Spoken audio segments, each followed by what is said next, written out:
corner est donné, avec maintenant la reprise. Non, il y a une déviation de Vinicius. Et Vinicius, il est parti, il peut faire parler plutôt sa vitesse avec Kylian Mbappé. Mbappé, le Real Madrid en contre-attaque avec le Français Kylian Mbappé. Oh, c'est fantastique! Joué, 5e minute de jeu.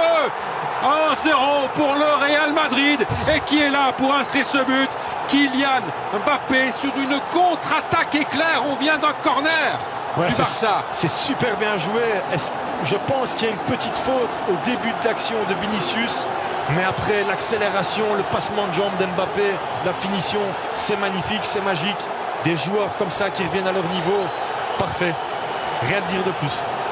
Kylian Mbappé, il avait été très critiqué lors du premier Classico de la saison, puisque le Real avait perdu 0-4. Alors est-ce qu'ici, il y a une faute de Vinicius au moment où il part? Ça, on verra. En tout cas, lorsque Mbappé a le ballon, lorsqu'il est lancé comme ça, qu'il fait le petit crochet, qu'il enchaîne. Il n'y a rien à faire. Hein. Baldé, il défend en reculant avec la vitesse d'Mbappé. Après, Mbappé fait bien de taper le ballon un petit peu au sol pour passer juste au-dessus du pied de Chesney. C'est une grande finition, une belle accélération, passement de jambes, magnifique. Mais là, c'est aussi un choix vraiment du Real Madrid. Hein, clairement, de laisser ce ballon. Ça peut être intéressant là, avec une possibilité pour Yamal. Oh que c'est beau! Oh que c'est beau! Et c'est l'égalisation. Lamine Yamal, une star répond à une autre star après le but de Kylian Mbappé. C'est Lamine Yamal qui égalise. Quel match, Silvio! Il est magnifique ce but, il est vraiment magnifique. Il arrive à pouvoir arriver avec sa vitesse. Il ne perd pas de vitesse avec le ballon au pied. C'est ça qui est dingue avec ce joueur. Et après, il arrive à fixer Thibaut Courtois et de lui mettre. C'était pas super fort, mais la balle est vraiment bien placée. Et Thibaut Courtois, il ne sait pas réduire l'angle parce qu'à un certain moment, Lamine Yamal arrive. Regardez sa course, il va rentrer dans le jeu. Il rentre bien dans le jeu. Et là, Thibaut Courtois ne sait pas réduire l'angle parce qu'il est vraiment aux alentours du point de pénalty. Et c'est vrai que vous faites bien d'insister sur le fait que c'est pas très puissant. Non, mais c'est pas très puissant, elle est juste à côté du piquet, à contre-sens. Hein. Donc Thibaut Courtois, vous le voyez sur ses appuis, en fait, il était pour partir de l'autre côté parce qu'il se déplace de la gauche vers la droite et le ballon arrive sur sa gauche. En tout cas, il y a un pied levé. Oui, il va aller voir. Il va aller voir. Monsieur Gilles Manzano va aller voir et se faire son avis. Mais je ne comprends pas pourquoi il va comme ça, Camavinga, avec son pied si haut. S'il voit cet arrêt là, sur image directement, Après, ce qui a joué contre Gavi, c'est évidemment les bras, et donc forcément l'arbitre a eu tendance à ne pas le siffler pour ça, mais quand on voit ici ce ralenti, regardez, c'est pas faire autrement que se laisser tomber, hein, parce que son pied d'appui il reste au sol. Il n'arrive pas à relever la jambe. Penalty. Il va le donner. Oui. En tout cas, ce serait étonnant qu'il ne le donne pas avec un tel ralenti. Voilà. Alors, confirmation. Penalty, et penalty. Et il va y avoir aussi un avertissement pour Camavinga. Mais en fait, l'erreur vraiment de Camavinga, c'est de mettre ce pied aussi haut. Hein. Allez, le ballon se joue avec la tête. Et certainement pas lever la jambe comme ça dans un rectangle. C'est ça qui est incompréhensible en fait. Parce qu'il le sent arriver quand même. Oui, en plus, il n'y a pas un énorme danger encore à ce moment-là, puisque le but est derrière lui. À mon avis, il ne le sent pas arriver, parce que là, il essaie de faire une aile de pigeon. C'est ça. C'est pas qu'il essaie de dégager le ballon, il essaie de contrôler le ballon, parce qu'on voit qu'il lève la jambe. C'est pas qu'il va avec une grande intensité, mais contact il y a et faute il y a aussi. Moment très important, 35 minutes de jeu. Lewandowski face à Courtois.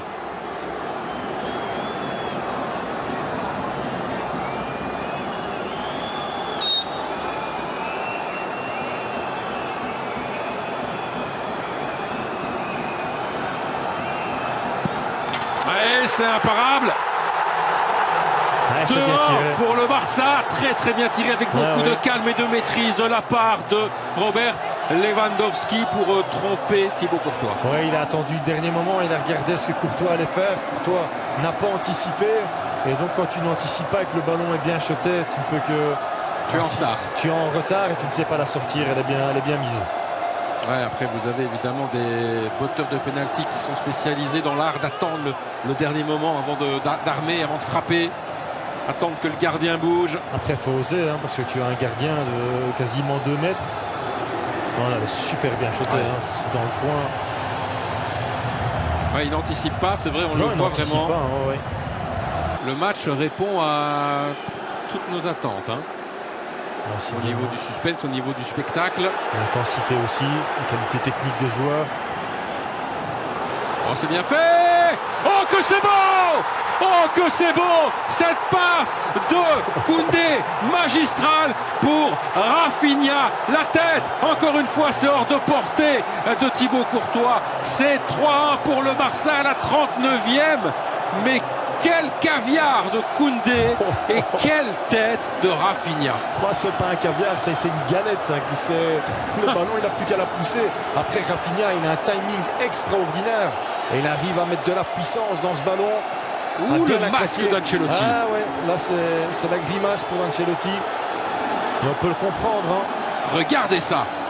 Il est quand même oublié. Hein. Il est complètement oublié. Là. Lucas Vazquez, ok, il revient en retard. Mais là, Tchouaméni, pour moi, il doit avoir une communication. Et Rafinha, je suis désolé Silvio, mais cette année, cette saison, Rafinha, il a pris une dimension supplémentaire. Hein. Non, on doit lui porter chance, hein, parce que contre le Bayern. Triplé, il a eu un triplé. Oui, exactement. Ouais. C'est pas bon, ça. Non. Le Barça en profite. La dernière offensive de cette première période avec Rafinha et puis Baldé et le but dans la dernière seconde quasiment de cette première période. Baldé sur un contre façon Real Madrid finalement, où on repart très vite vers l'avant. Baldé pour le 1-4. Quel match et quelle démonstration du Barça. Exactement, c'est tout à fait mérité. Là, ils sont punis les joueurs du Real Madrid. Rodrigo qui perd un bête ballon sur une phase où le Real était maître. Là, sur le corner, regardez, il va revenir en arrière. Et là, il va donner une passe qui est trop molle. Ouais, mais il ne sait rien faire, Valverde, là. Pourtant, là, il va avoir une bonne course pour bien revenir. Là, avec Rafinha, il gagne du temps. Mais Rafinha joue super bien le coup. Et là, la finition, elle est chirurgicale. Bien joué. Baldé, là, qui conclut parfaitement cette contre-attaque du Barça. Ouais, Courtois ne peut rien faire là-dessus. Non, il est fixé en 1 contre 1. Là, il sort bien. Elle est bien mise dans le coin. Il n'y a rien à faire. 4-1 pour le Barça à la mi-temps avec des buts de Yamal, Lewandowski, Rafinha et Baldé. Casado. Oh, c'est bien joué. Avec Rafinha. Rafinha, toujours lui. Il est face au gardien. Le petit crochet, le tir, le but. C'est incroyable. 48e minute de jeu. 5-1 pour le Barça. Deuxième but ce soir pour Rafinha qui inscrit son 19e but de la saison. Toute compétition confondue et tout le banc du Barça aussi qui s'est levé pour aller fêter ça. On est passé du 2-4 possible au 5-1. Un petit peu comme en première mi-temps, on est passé tout près du 0-1 et puis pour finir c'était le 1-0 pour le Real Madrid. Mais là de nouveau Tchouaméni qui se fait prendre dans son dos par Rafinha. Et là on peut comprendre l'agacement un petit peu de Thibaut Courtois. Regardez son placement là, c'est pas bien joué. C'est pas bien joué défensivement. Et là après il se fait avoir sur le petit crochet. Thibaut Courtois qui est de nouveau fusillé. Alors, en tout cas, Rafinha il gagne aussi son duel à distance avec l'autre Brésilien, Vinicius de l'autre côté. Hein. Ils sont à la même position. Il n'y a pas photo ce soir. Ah, ce soir, non, il n'y a pas photo. Il y en a un qui est en totale réussite. Il y a une faute et il y a l'expulsion de Szczęsny. Ah, voilà un tournant peut-être. La sortie de Szczęsny. Il va être remplacé. Qui va le remplacer? Mais en tout cas, il y a un joueur qui va sortir aussi. Hein. Ouais, c'est un tournant. C'est un tournant, mais heureusement pour le Barça, c'est 5-1 quand même. Ouais, c'est 5-1. Donc, à la limite, je me pose la question si c'était peut-être pas mieux qu'il marque sur cette occasion-là. Le coup franc. Et le but, Rodrigo pour faire 5-2, pour revenir à 5-2. Ah, je vous disais, imaginez si le Real marque maintenant, ben, ça va nous donner une dernière demi-heure de folie, Silvio. Bah oui, mais comme entrer en matière là pour Peña prendre un but directement dans son petit côté. Hein. Il touche le ballon, oui, peut-être pas assez chaud. Il pousse là. Ils peuvent mieux faire. Pour moi, là, ce ballon n'est pas imprenable. Et regardez, ça, c'est une image. Qui a pris le brassard de capitaine? Ter Stegen, qui est blessé depuis de longs mois après une opération au genou. Le geste est sympa, l'image est belle. C'est beau, ça. C'est beau, c'est le vrai capitaine de l'équipe. Le Barça remporte la Super Coupe d'Espagne. La 15e Super Coupe d'Espagne de son histoire, le 100e trophée de son histoire.